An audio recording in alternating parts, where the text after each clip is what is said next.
সিম clone না করেও mobile ফোনে প্রতারণার নতুন কৌশল বের করেছে একটি চক্র। স্পুফিং নামে এই পদ্ধতিতে কম্পিউটার এবং ফোনের আইডি গোপন করে পরিচিত কারো নামে চলছে এই প্রতারণা। আর এই সংকট কাটিয়ে উঠতে মোবাইল নম্বর পোর্টেবিলিটি প্রযুক্তি ব্যবহারের উদ্যোগ নিচ্ছে বিটিআরসি। মোবাইল ফোনের নম্বর ক্লোনিং নিয়ে জানাশোনা থাকলেও নম্বর স্পুফিং এর ব্যাপারটি সবার জন্যই নতুন। তবে কৌশলটি প্রায় ক্লোনিং এর মতোই। এ নিয়ে প্রথম ধারণা মেলে মৎস্য অধিদপ্তরের মহাপরিচালকের নম্বর স্পুফিং এর ঘটনায়। ফোন করে বললেন যে স্যার আপনার ফোন নাম্বার থেকে আমি একটা কল পেয়েছি, কিন্তু আমি বুঝতে পেরেছি যে কণ্ঠটা আপনার না, আর্থিক লেনদেনের কিছু বিষয়, এরকম কিছু তথ্য আদান প্রদান তাদের মধ্যে হয়েছে। পরে অধিদপ্তরের অভিযোগে প্রতারক চক্রের ৯ সদস্যকে আটক করে র্যাব। তাদের মুখ থেকেই জানা যায় স্পুফিং এর নাম।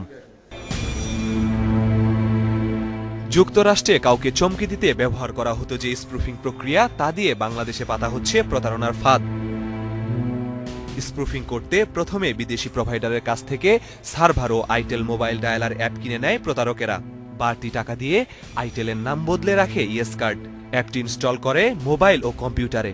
অ্যাপটি নিয়ন্ত্রণ হয় কম্পিউটার থেকে, আর একে বলে বিলিং ম্যানেজার। স্পুফিং করতে চাওয়া নম্বরটির বিপরীতে কিনে নেয় ইউজার আইডি ও পাসওয়ার্ড, কথা বলতে মিনিট। পরে মোবাইল ইনস্টল অ্যাপে আইডি পাসওয়ার্ড দিয়ে স্পুফ করে প্রতারকেরা।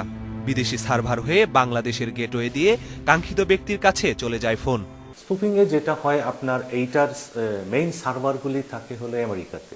তা আপনি যখন ফোন করেন, ওই সার্ভিস প্রোভাইডারের সার্ভার হয়ে এইটা বাংলাদেশের গেটওয়ে দিয়ে বাংলাদেশে ঢুকে। এ সংকট কাটিয়ে উঠতে বিটিআরসিকে সব মোবাইল অপারেটরদের নিয়ে কাজ করার পরামর্শ প্রযুক্তিবিদদের।